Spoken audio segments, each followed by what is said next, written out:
Hello viewers, I am Deepthi. Recently, Council has released competency-focused practice questions for ICSE as well as ISA for various subjects. Today I am going to make a video specially for MCQs and subject is physics for ICSE class 10. So starting with MCQs only, first one is when light enters from air to glass, it bend towards the normal. क्योंकि light enter from air to glass means rarer to denser medium, it bend towards the normal. If red, blue and yellow colors are allowed to enter the same glass block at the same angle of incidence, then for which color the value of I minus R be greater? अब I minus R greater का मतलब क्या हो गया कि हमें deviation ज्यादा किस में मिल रही है, I minus R का जो रेशियो आना है वो किस में ज्यादा होगा ग्रेटर, ग्रीन, रेड, ब्लू और येलो. अब इसका मतलब है मोर डेविएशन किस में हो रही है, टुवर्ड्स नॉर्मल कौन सी रे ज्यादा बेंड हो जाएगी. We all know that lateral displacement is inversely proportional to wavelength. अब वेवलेंथ को अगर हम कंसीडर करेंगे तो कितनी होती है वायलेट कलर की 4000. तो इनवर्सली प्रोपोर्शनल तो लेटरल डिस्प्लेसमेंट ज्यादा किसके लिए हो जाएगी, ग्रेटर किसके लिए होगी, वायलेट कलर के लिए. बट गिवन ऑप्शन में वायलेट नहीं है तो क्वेश्चन नंबर 1 के लिए हमारे पास ऑप्शन आ जाएगा सी, यानी कि blue colour. Second assertion given is when light passes through a triangular prism, it is observed that for two angles of incidence the angle of deviation is the same. कोई दो ऐसे angle of incidence आ रहे हैं जिससे delta यानी angle of deviation same है. Reason: according to the principle of reversibility, the light retraces the path in reversing the direction. जिस path से आती है उसी पाथ पे जाती है. तो it means A and R are true and R is the reason for A. This is option number A, which is correct because this is understanding and analysis based question. In third part, which of the following diagrams shows the correct path of light through the lens?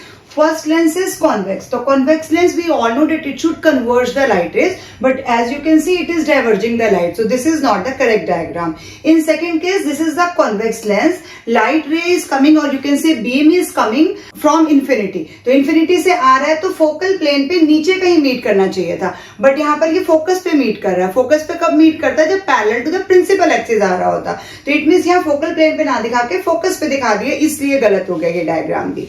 Third case में concave का दिखाया और concave जो है वो light rays आ रही है और वो डाइवर्ज कर रहा है, और ऑप्टिकल सेंटर से जो लाइट रेज आ रही है वो जा रही है यहाँ पे और यहाँ पर ये दोनों मीट कर रही हैं. तो इट मींस कॉनकेव के लिए डाइवर्ज कर रहा है, इट मींस ये डायग्राम करेक्ट है.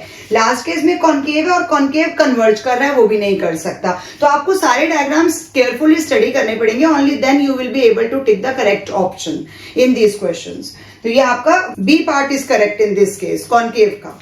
In fourth question, diagrams below show 4 pulley systems. State which of the statements following the diagram is true.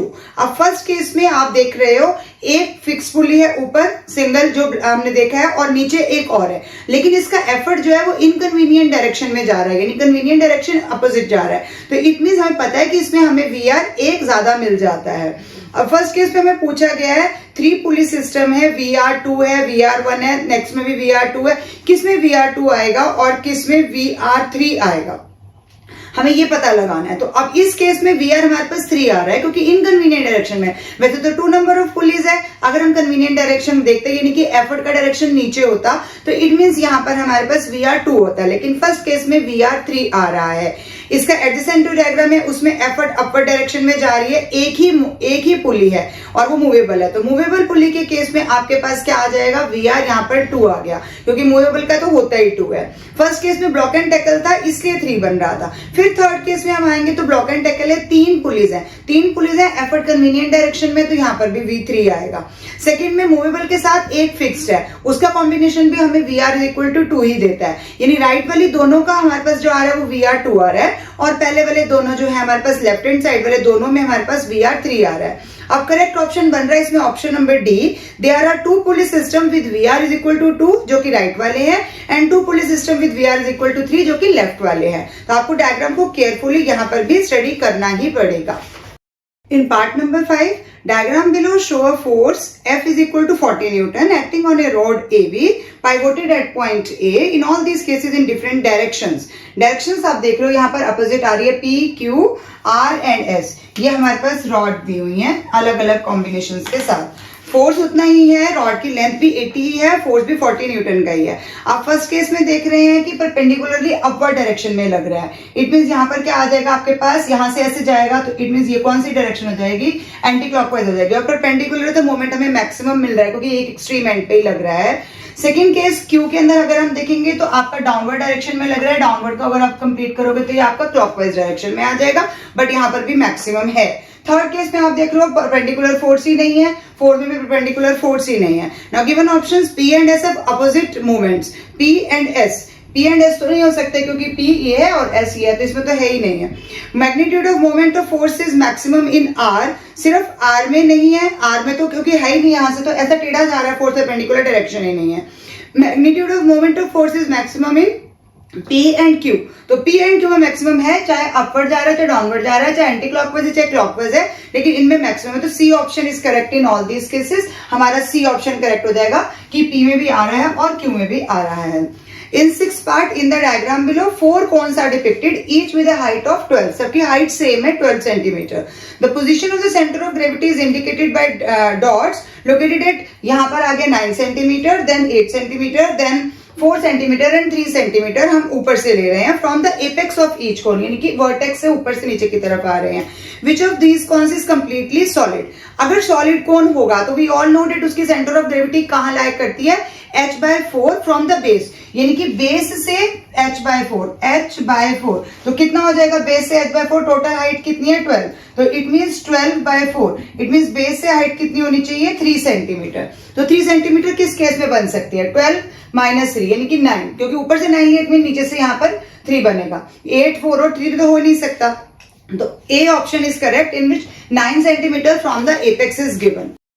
Now in 7th part, the given figure depicts the graph of work done versus displacement, work done on y-axis and displacement on x-axis under a constant force of 10 Newton, means force is given as 10 Newton. Now which of the following statement is true, अगर हम force को 10 Newton ले रहे हैं तो W work done का formula we all know that it is Fs cos theta. यहाँ पर हमसे पूछा क्या गया है, एंगल के अकॉर्डिंगली हमको ऑप्शंस दिया गया है। नाउ वर्क डन अगर हम मान लीजिए 50 का केस लेते हैं तो वर्क डन हमने 50 ले लिया, F हमें 10 गिवन है, 50 के कॉरेस्पॉन्डिंग आपके पास डिस्प्लेसमेंट कितनी आ रही है 10 आ रही है, तो cos थीटा का आंसर कितना हो जाएगा, cos theta is equal to 50/100, it means 1/2। और 1/2 cos कहां पर होता है, आप सबको पता है cos 60 पे 1/2 होता है, तो theta is equal to comparing के कितना आ जाएगा, theta is equal to 60 degree. अगर हम ये केस ना भी लें, अगर हम दूसरा ले लेते हैं 100 और 20 वाला, तो यहाँ पर हमारा f कितना हो जाएगा 100 जूल का आ गया, इज इक्वल टू f 10 है और 20 का हमारे पास डिस्प्लेसमेंट आ गया, तो भी cos थीटा का आंसर कितना बन रहा है, cos theta is equal to 100/200, यानी फिर से 1/2 ही आ रहा है, यानी फिर से cos 60 ही आ रहा है, यानी दोनों केसेस में हमारे पास cos 60 आंसर आना चाहिए, मतलब थीटा 60 डिग्री आना चाहिए। तो आप देखते हैं गिवन ऑप्शंस में, force is acting at an angle of 0 degree with the displacement, force is acting at an angle of 45 degree with the displacement, displacement और उसके बीच का एंगल दिया हुआ है। Next is force is acting at an angle of 60 degree with the displacement and then 90 degree with the displacement, तो force और displacement के बीच का एंगल यानी कि थीटा कितना बन रहा है, तो हमारे केस में 60 आ रहा है, इसका option number C is correct है। कौंसिल ने वैसे तो हमें बहुत अच्छा काम किया कि आंसर की प्रोवाइड की है, लेकिन कुछ जगहों पर उन्होंने आपके लिए कुछ एक्स्ट्रा टेस्ट लिए हैं, क्योंकि ऑप्शंस में या तो टाइपो एरर है या किसी तरह से कुछ गलती आ रही है जिसको वो चाहते हैं कि आप या फिर टीचर्स करेक्ट करें। तो यहाँ पर सी ऑप्शन करेक्ट आ रहा है, angle of 60 degree with the displacement, तो एफ और एस का आंसर 60 डिग्री आएगा। इन 8th part, during his experiment with a single movable pulley, Jas determined the effort, mechanical advantage and efficiency as x, y, z. तो single movable pulley के case में हमारे पास effort जो है उसको x से दिखाया है, फिर आपके पास सेकेंड है MA को y से और एफिशिएंसी को z से दिखाया है, तो 3 पैरामीटर्स हमें दिखाए गए हैं respectively. Subsequently after lubricating the pulley thoroughly, फिर उसकी ल्यूब्रिकेशन की गई है, ही recalculated the effort, MA and efficiency, जो नए वाले हैं वो आ गए आपके पास x डैश, y डैश और z डैश। अब इस केस में हमें which of the following relations accurately represent the scenario कि अगर हमने लुब्रिकेशन किया है तो किस पे फर्क पड़ेगा, एफर्ट पे फर्क पड़ेगा, वो तो हम लगा रहे हैं। मैकेनिकल एडवांटेज आपको पता है कि वो तो कम होती है, ज्यादा होना मुश्किल होता है। जितनी भी बनाई जाती है मशीन डिजाइन की जाती है वीआर सेम रहता है, लेकिन धीरे धीरे एमए कम होता है जिसकी वजह से एफिशिएंसी कम होता है। बट यहां पर हमने उसको लुब्रिकेट किया है, तो अब हमें देखना है x dash greater than x है, क्या एफर्ट बढ़ सकता है, नहीं बढ़ सकता। एक्स जो है वो हमारे को सेकंड केस में दिया, वाई डैश जो है वो कम हो गया इससे, वाई डैश मतलब ये वाला कम हो जाएगा, तो कम तो नहीं होगा क्योंकि अभी हमने लुब्रिकेशन किया हुआ है। तो Z dash greater than Z है, यानी एफिशिएंसी इंक्रीजेस आफ्टर लुब्रिकेशन, ये वो शो करना चाहते हैं। तो option number C is again correct in this part. In ninth, assertion is given for a glass block. The I versus R graph is a straight line. I versus R graph is a straight line. कैसे? हमें तो पता है कि Snell's law के accordingly क्या होता है, sine I upon sine R का रेशियो फिक्स्ड होता है। तो उसको अगर हम प्लॉट करेंगे तो फिक्स्ड रेशियो हम म्यू को प्लॉट कर सकते हैं, बट वो ग्राफ तो साइन I और साइन R के बीच में होता है, I और R में नहीं है। तो फिर यहाँ पर कंफ्यूजन क्रिएट किया गया, यानी असर्शन रॉन्ग है। Reason when a ray of light undergoes refraction it follows Snell's law, ये तो ठीक है, तो इट मींस असर्शन फॉल्स है, but reason is true. Option number D is correct in this case, क्योंकि आपको वो चेक कर रहा है कि आपको IR तो आप स्ट्रेट लाइन नहीं दे दोगे। In part number 10, dash of UV is greater than dash of microwave. अब हमें पता है wavelength of microwave is greater than wavelength of UV radiation, और wavelength और frequency का क्या रिलेशन होता है, V is equal to F lambda। तो F और lambda यानी कि wavelength और frequency आपस में inversely proportional होते हैं। तो UV के केस में क्या ग्रेटर आ जाएगा, अगर wavelength उसकी ज्यादा है तो इट मीन फ्रीक्वेंसी इसकी ज्यादा हो जाएगी। तो C option frequency is correct in this case, कि frequency of UV is more than frequency of microwave, क्योंकि वेवलेंथ इनवर्सली प्रोपोर्शनल है। Next part from again sound chapter. Sumit, a teenager enjoys playing his music loudly. However, his grandmother consistently lowers the volume of the music player. Analyze the wave to identify which characteristic of wave has been altered when the grandmother reduces the volume. Volume कम कर रही है, volume कम कर रही है, it means क्या कम कर रही है, उसकी loudness कम कर रही है। तो A option is length PS becomes more। अब PS तो ये है, हाफ ही होगा, इसको तो कुछ होगा ही नहीं। अगर हम वेवलेंथ भी लेते हैं तो यहां तक हमारे पास पूरी वेवलेंथ आती है, ये हमारा लैम्डा होता है, ये वेवलेंथ आती है हमारे पास, तो यहां पर नहीं आएगा, PS तो आधा ही होगा। फिर क्या कम हो रहा है, the length SR becomes less, SR, अब S और R तक अगर हम जाएंगे तो भी वो 3/4 ही बन रहा है। The length QR becomes less, अगर हम कम करेंगे वॉल्यूम तो QR यानी कि जो एम्पलीट्यूड है वो रिड्यूस हो रहा है, जो कि करेक्ट ऑप्शन है। बट आंसर की में आपको बी ऑप्शन करेक्ट दिया हुआ है। जैसा कि मैंने आपको पहले बोला, आपको आंसर्स केयरफुली जज करने हैं, एनालाइज करने हैं खुद ही। तो लेंथ QR बिकम्स लेस, यहाँ पर QR कम हो जाएगा, C option is correct. Length PR becomes less, तो PR का तो पूरा पूरा आ जाएगा, तो उसका इससे कोई लेना देना, क्योंकि डिस्प्लेसमेंट डिस्टेंस ग्राफ है। इन 12th part, mass is given as 10 gram and quantity of heat supplied means Q is equal to 120 joule हमें दिया जा रहा है। Rising temperature यानी delta T is given as 10 degrees Celsius. Now statement A, the heat capacity of the substance is 12 joule per gram, ये given है आपको। तो अगर हम इसमें हीट कैपेसिटी लेते हैं तो C डैश का फॉर्मूला आपके पास क्या हो जाएगा, Q upon delta T।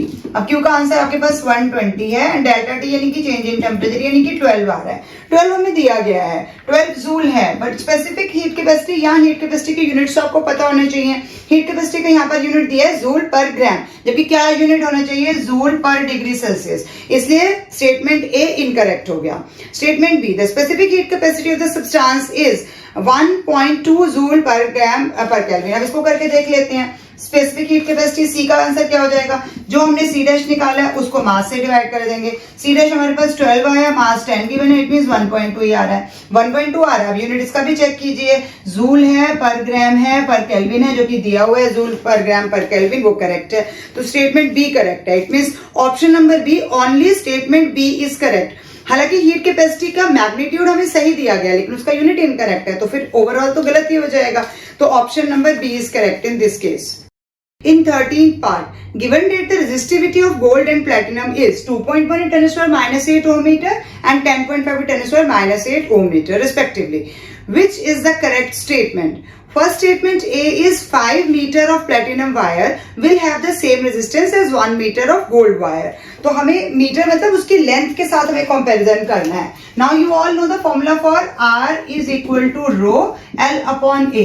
Now resistivity हमें अलग अलग दी है लेकिन रेजिस्टेंस सेम होनी चाहिए, तो रेजिस्टेंस हम गोल्ड की और डिवाइडेड बाय रेजिस्टेंस हम प्लेटिनम वायर की ले लेते हैं। तो रेजिस्टिविटी कितनी आ रही है गोल्ड के केस में 2.1 इंटू 10⁻⁻8 और नीचे इसकी रेजिस्टिविटी आ रही है 10.5 इंटू 10⁻⁸। अब हमने लेंथ के साथ, क्योंकि ऊपर ही है तो ऊपर ही रहेगा, डायरेक्टली प्रोपोर्शनल होता है रेजिस्टेंस, तो लेंथ आ जाएगी। अब लेंथ ऊपर जो हम ले रहे हैं वो गोल्ड की है और जो नीचे हम ले रहे हैं वो प्लेटिनम की है। एरिया का कंपैरिजन हम छोड़ देते हैं क्योंकि एरिया अभी इस केस में उसने कंसीडर नहीं किया, तो गोल्ड और प्लेटिनम का सेम सेम हम कैंसिल कर देते हैं, ये भी कैंसिल हो जाएगा। इनको करेंगे तो ये कितना आ गया 5 आ गया। अब दिया क्या है कि रेजिस्टेंस सेम होनी चाहिए, तो रेजिस्टेंस का रेशो 1 होना चाहिए। अब यहां से देखिए Lg अपॉन L प्लेटिनम और साथ में L प्लेटिनम के साथ यहाँ पर 5 भी है इज इक्वल टू 1। अब 1 बनाने के लिए हमें क्या करना है, यहाँ पर लेंथ किसकी होनी चाहिए 5 और किसके अंदर होना चाहिए, दिया गया है 5 metre of platinum wire will have the same resistance as 1 metre of gold wire, जबकि हमें कितनी चाहिए, हमें तो 5 मीटर गोल्ड वायर की चाहिए। इट मींस ये स्टेटमेंट इनकरेक्ट हो जाएगी, हमें 1 बनाना है तो हमें गोल्ड वायर को 5 लेना पड़ेगा ताकि ये दोनों कैंसिल हो जाए और आंसर 1 आ जाए। तो स्टेटमेंट ए में 5 मीटर ऑफ गोल्ड वायर होना चाहिए था, इसलिए इनकरेक्ट हो गया। स्टेटमेंट बी में देखिए gold wire of 1 centimetre radius, तो हमें रेडियस वाला कॉन्सेप्ट लेना है। अब रेजिस्टिविटी सेम ही रहेगी, लेंथ को अब हम सेम रख लेते हैं और हम सिर्फ एरिया को चेंज करते हैं। तो अब क्या आ गया, रो आ गया L को भी हम सेम ले लेते हैं इनटू A। अब हमारा क्या आएगा अपॉन A, तो एरिया ऊपर हो जाएगा लेकिन ऊपर किसका एरिया जाएगा, प्लेटिनम वायर का जाएगा और नीचे कितना किसका आएगा, गोल्ड वायर का आएगा। ये कैंसिल हो गया इस केस में, यहाँ पर 5 ही है। इसका रेशियो फिर से हमें रेजिस्टेंस 1 के इक्वली बनाना है, यानी अब हम देख रहे हैं area platinum, area of platinum wire and area of gold wire is equal to, यहाँ पर हमारे पास अभी भी अब गोल्ड के साथ 5 है। अब एरिया का फॉर्मूला क्या होता है, पाई आर स्क्वायर, तो पाई आर स्क्वायर ऊपर हमने प्लेटिनम का लिया, नीचे पाई आर रेडियस हमने गोल्ड का लेना है और उसका स्क्वायर करना है। आंसर आना 1 चाहिए, 5 अभी हमारे पास इसके साथ है। अगर हम यहाँ पर रेडियस को कंपेयर करेंगे तो पाई पाई तो कांस्टेंट है वो कट जाएगा और आर स्क्वायर का रेशियो आएगा प्लेटिनम के साथ और नीचे आर स्क्वायर का मतलब गोल्ड वायर का आएगा इज इक्वल टू 1 चाहिए। अगर ये 5 हो भी गया तो आपके पास यहाँ पर कितना है, ये 5 स्क्वायर का रेशियो है, हमें रेडियस के साथ दिया हुआ है। अगर हम लेंगे भी तो कितना होना चाहिए था, 25 होना चाहिए था ताकि अंडर आउट करने पर वो 5 आ जाता। तो इट मींस ये स्टेटमेंट भी इनकरेक्ट है क्योंकि ये रेशियो रेडियस स्क्वायर का नहीं है, रेडियस का है, तो 5 के केस में वो फिर इनकरेक्ट हो जाएगा। तो स्टेटमेंट बी भी इनकरेक्ट है। It means option number D यहाँ पर करेक्ट है। Both statements A and B are incorrect. जो आंसर की दी है वहां पर फिर से एक टाइपो एरर है।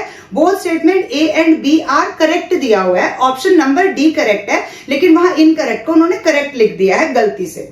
तो ये आपने थोड़ा सा ध्यान रखना है। In 14 part, a switch will serve the purpose of making and breaking a circuit when it is connected to the neutral wire. चाहे ये डिसेप्टिव है लेकिन स्विच का पर्पस तो सॉल्व हो रहा है ना, ऑन ऑफ करना तो कर रहा है, इट मींस असर्शन करेक्ट है। Reason, neutral wire is at 0 potential, neutral wire 0 potential पे होती है अर्थ वायर के साथ। तो option number B, both assertion and reason are true but reason is not the correct explanation of assertion. Separately दोनों statement correct है, option number B is correct in this case.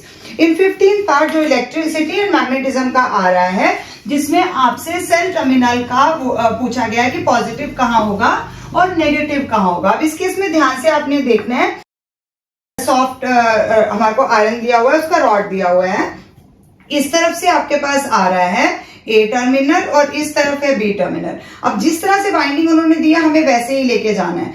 ऐसी winding दी गई है तो हमें ऐसी ही दिखानी है। बस 2 टर्न्स दिखाए हैं आपको समझाने के लिए और उसके बाद आप नीचे आ जाएंगे, ये भी आ गया। अब इस पर हम क्या लें, कौन सा पोलैरिटी आएगी, अगर हम इधर क्या लें और इधर क्या लें। तो अभी के लिए हम मान लेते हैं कि हमने ए को पॉजिटिव टर्मिनल बना लिया। अगर हमने ए को पॉजिटिव टर्मिनल बना लिया, नेगेटिव टर्मिनल बी की तरफ आएगा, इट मींस करंट हमारा यहां से जाने वाला है। तो करंट यहां से जा रहा है, करंट यहां से जा रहा है, यहां से जाता जाता जाता यहां से नीचे आ रहा है। अब आप देखिए आपको किस वाइंडिंग पे आपको समझ आ पा रहा है। यहां से अगर आप करंट को लेके जा रहे हैं, ये करंट आपका जा रहा है, यहां से ऐसे जाने के बाद ये नीचे आके ऐसे बेंड हो रहा है, देखिए तभी तो उधर से नीचे आ रहा है। अब यहाँ पर अगर आप इसको घुमाएंगे तो आपके पास किस तरह की ये किस तरफ घूमेगा आपको ये चेक करना है। तो अगर मैंने इसको रखा और मैंने इसको ऐसे घुमाया, अब आप अपनी तरफ लाकर इस एंड को देखिए तो आपके पास ये कैसा एंड बन रहा है, एंटी क्लॉकवाइज। एंटी क्लॉकवाइज बन रहा है रहा है, इट मींस यहाँ पर नॉर्थ पोलैरिटी आ जाएगी। और यही अगर हम सेम ऐसे ही घुमाएंगे और इधर वाले से देखेंगे तो ये आपकी साउथ पोलैरिटी आ रही है, तो ये साउथ पोलैरिटी आ गई, यानी साउथ है।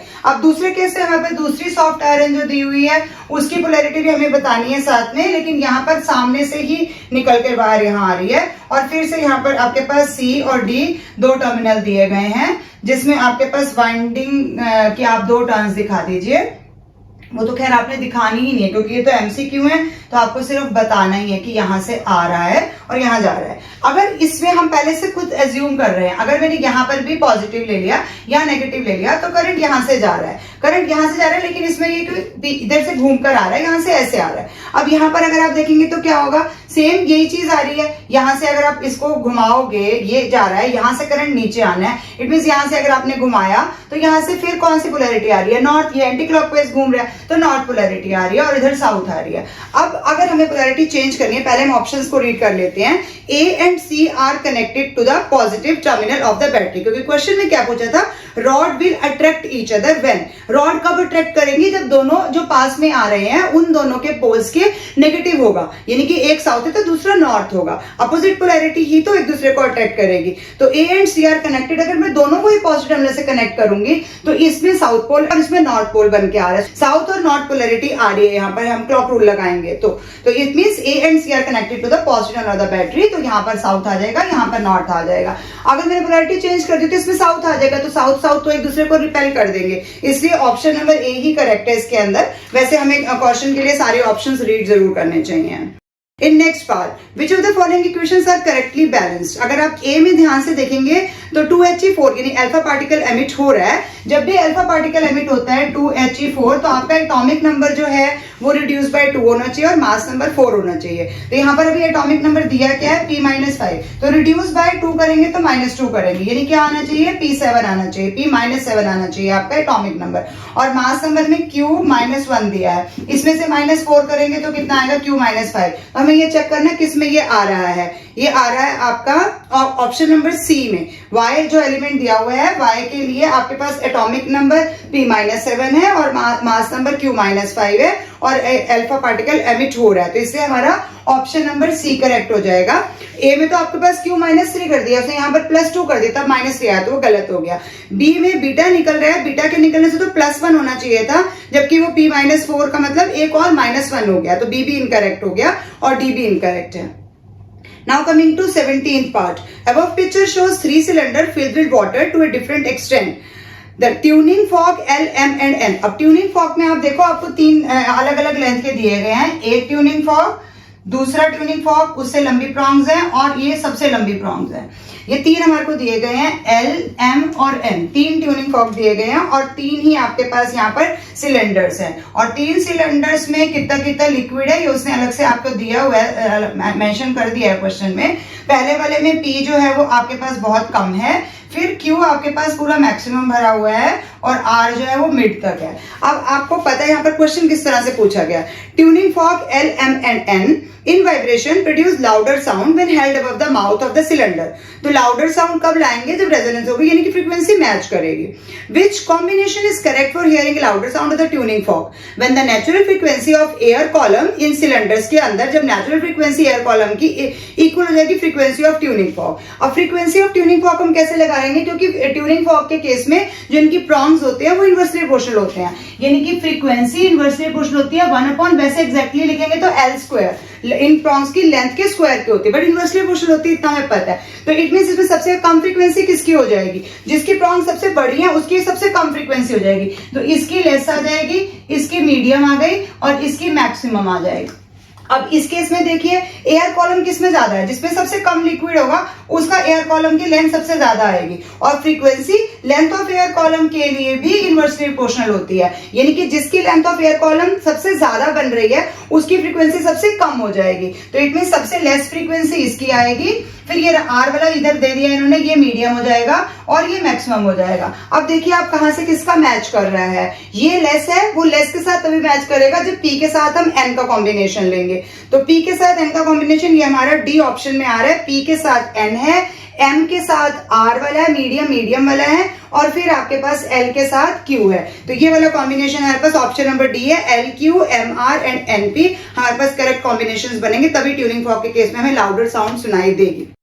In 18th part, 3 metal ABC are supplied with the same quantity of heat. हमने हीट तीनों को सेम दी है। Their masses are in the ratio 2:3:4 में उनका मास दिया गया है। If they show the same rise in temperature, यानी हमारे पास टेम्परेचर का जो डेल्टा लेते हैं हम, वो भी सेम आ रहा है, then the ratio of their thermal capacities will be. अब thermal capacity C dash is equal to, formula तो आप सबको पता है, C dash is equal to Q upon delta T है। उसने बोला सेम क्वांटिटी ऑफ हीट हमने सप्लाई की है, तो डेल्टा T और थर्मल कैपेसिटी का हमने रेशियो बताना है, यानी कि C डैश का बताना है। Show the same rise in temperature. जब ये भी सेम है, ये भी सेम है, तो डिफरेंस क्यों आएगा? फिर हमारे पास डिफरेंस आने नहीं चाहिए, तो रेशियो क्या आएगा? 1:1:1, यानी ऑप्शन नंबर ए आपके पास करेक्ट है यहाँ पे।